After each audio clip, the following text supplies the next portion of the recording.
Bonus plus split दोनों का combo आपको देखने मिल रहा है और स्टॉक देख सकते हो 5% अपर सर्किट में क्लोज हो गया। उसी दिन देखने मिला था पिछले ट्रेडिंग सेशन में, और मैं वीडियो अभी बना रहा हूँ, बहुत ही इंपॉर्टेंट होने वाला है। लेकिन उससे पहले देखिए, बोनस और स्प्लिट आपको अप्लाई करना है या नहीं, उससे पहले आपको देखना होता है कंपनी के फाइनेंशियल्स कैसे। बिकॉज कंपनी अगर स्ट्रांग रहेगी तब जाके तो हमें पता चलेगा कि अगर कंपनी बोनस देने के बाद ठप्प हो जाती है तो फिर भी क्या हमारा पैसा सेफ हाथों में है। बिकॉज देखो, जो बिगनर्स रहते हैं उन्हें नहीं पता रहता है कि कई बार है ना, बोनस और स्प्लिट देने के बाद कंपनी है ना सालों तक है ना एक ही रेंज में कंसोलिडेट करती है और क्या करती है। दोस्तों देखो, इसीलिए सबसे पहले तो मैं है ना अपने वैल्यूएशन और ओनरशिप पे आता हूँ। तो ओनरशिप के लिए कंपनी को स्टार नहीं मिले हैं, कम मिले हैं, बट वैल्यूएशन तो बहुत ही ज़्यादा एक्सपेंसिव है। मतलब 0 स्टार मिला है, मतलब बहुत ज़्यादा एक्सपेंसिव है। स्टॉक अभी बहुत महंगा मिल रहा है एज पर द डेटा। चलो उसको छोड़ते हुए अगर हम बात करें फाइनेंशियल्स की, तो फाइनेंशियल्स हमें वेरी स्टेबल दिखा रहे हैं, जो एक पॉजिटिव पॉइंट है। और एफिशिएंसी तो 5 स्टार, मतलब तो भाई एफिशिएंसी के मामले में तो हमें कॉम्प्रोमाइज़ करना ही नहीं है। 5 स्टार फिनोलॉजी ने दे दिया, मतलब एकदम बेस्ट हो गया। मार्केट कैप देख सकते हो, खाली बहुत ही छोटी कंपनी है, 4,000 करोड़ की कंपनी है। लेकिन कंपनी की ये खासियत है कि कंपनी का डेट अच्छा खासा है।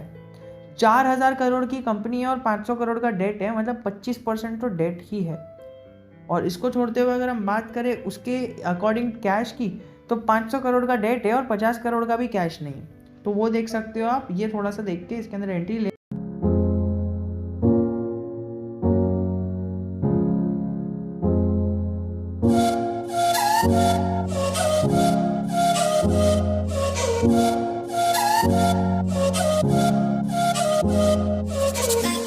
है ना, but according to all the analysis वो लोग कह रहे हैं कि अच्छा है।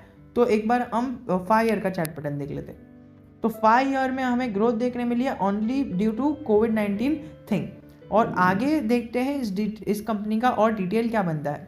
कंपनी का डिटेल ये बनता है कि प्रमोटर्स के यहाँ 67% की होल्डिंग है और पब्लिक 30% अपने जेब में डाल के बैठी है। और उससे पहले अगर हम देखें तो पब्लिक ने प्लेज्ड होल्डिंग, मतलब देखो प्रमोटर की होल्डिंग कम नहीं हुई है लेकिन प्लेज्ड होल्डिंग है। मतलब हमें 2 खतरे दिख गए। सबसे पहला तो कंपनी के पास डेट अच्छा खासा है, मतलब as per to the market cap date अच्छा खासा है। और दूसरा, कंपनी के पास अच्छा खासा प्लेज्ड होल्डिंग है, 30% प्लेज्ड होल्डिंग है, जो एक ख़राब बात होती है। और दूसरी चीज़ देखें तो इसके स्ट्रेंथ्स में पीईजी रेशियो, कंपनी का cash conversion cycle, okay 46 days is a very good thing. ये हम कभी बाद में बात करेंगे कैश कन्वर्जन साइकिल, लेकिन बहुत अच्छा होता है। आप शॉर्ट में समझ लो, कैश कन्वर्जन साइकिल मतलब उनको अपने एसेट्स को बेच कर कैश कन्वर्ट करने में कितना टाइम लगेगा, तो 46 डेज में उनका कैश कन्वर्ट हो जाएगा। तो ये बहुत ही अच्छी बात होती है। और CF और प्रॉफिट आफ्टर टैक्स भी अच्छा है और कंपनी का डिग्री ऑफ ऑपरेटिंग लेवरेज वो भी अच्छा है। तो ये सारी चीज़ें अच्छी दिख रही, बट ओवरऑल देखा जाए तो प्रॉफिट ही दिखता है ना हमें।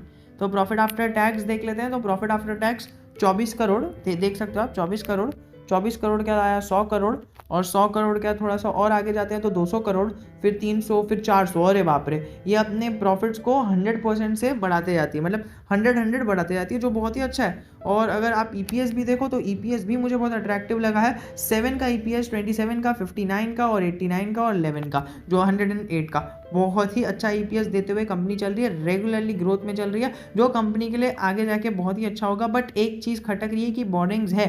बट अगर आप देखो ना तो मैंने यहाँ पर नोटिस किया कि बोरिंग्स ये लोगों ने कम किए हैं as per all the things. देखिए 1300 करोड़ की बोरिंग्स थी, फिर 2100 करोड़ की बोरिंग्स हो गई, फिर उसको कम करके इन्होंने कर दिया 1100, फिर 1000, फिर 400। तो ये वाला जो डिप आया है ना, मतलब ये लोग वैसे तो 100 करोड़ की बोरिंग कम कर रहे थे, लेकिन ये वाले क्वार्टर में वो लोगों ने 600 करोड़ की बोरिंग कम कर दी है, जो कंपनी को एक वैल्यू बैक बना देती है अकॉर्डिंग टू मी। बट मैं अभी भी इसके अंदर बाइंग नहीं करूँगा। अगर हम देखें तो कंपनी ने बोनस कभी नहीं दिया है, स्प्लिट कभी नहीं दिया है, और बोनस और स्प्लिट दोनों देने वाली है ये कंपनी। और देखो 2021 में तो 2 बार उसने डिविडेंड दे दिया है, और डिविडेंड भी देखो 50 रुपये का दिया है। हाँ, 1000 रुपये का स्टॉक है तो 50 रुपये का डिविडेंड इज ओके। सो अब देखते हैं कंपनी का और डिटेल क्या बनता है। तो आपने नाम देख लिया, गोदावरी पावर एंड इस्पात लिमिटेड। तो ये कंपनी मुझे तो पर्सनली बहुत अच्छी लग रही है। हाँ, कंपनी ने इतनी बड़ी गिरावट जो दिखाई है वो दिखाई है only because of the blood bath in all the mid cap and small cap quality stock, but आगे के लिए स्टॉक बहुत ही अच्छा है और अभी तो और गिरावट आने वाली है because of bonus and split. अभी देखिए कंपनी ने ये नहीं बताया कि वो कितने इस टू कितने का बोनस देगी, मतलब अभी देखिए उसके फेस वैल्यू 10 की है, तो स्प्लिट और बोनस दोनों आपको मिलने वाला है। तो आप ये ध्यान में रखना कि पहले आपको स्प्लिट मिलेगा फिर बोनस मिलेगा, तो वो देखते हुए आप चल सकते हो। ये देखो, board of Godavari power in Ispat to consider stock split and bonus share issue. तो ये अगर आपने देखा होगा और अगर आपने एनालिसिस की होगी तो मुझे बताना, लेकिन मुझे जो अट्रैक्टिव लगा वो लगा इसका डिविडेंड रेशियो और पीई रेशियो।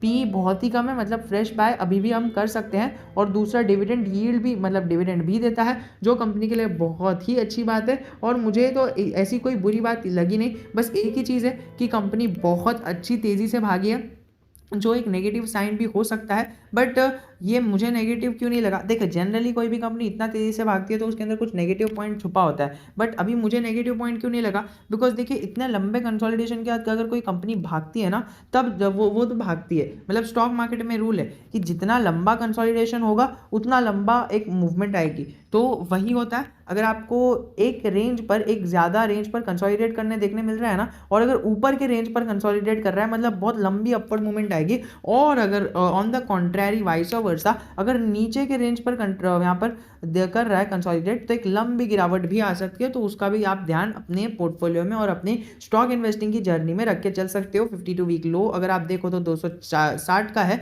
और 52 वीक का हाई 1800 का है, जो स्टॉक को बहुत बड़ा एक मूवमेंट देने पर मजबूर कर दिया है इतने साल के कंसोलिडेशन में। सो आई होप कि मेरी एनालिसिस आपको पसंद आई होगी। अगर कोई डेट आती है, अगर आपको डेट के बारे में और एक्सप्लेनेशन चाहिए तो मुझे कमेंट सेक्शन में बता देना। I am always just a comment away from you.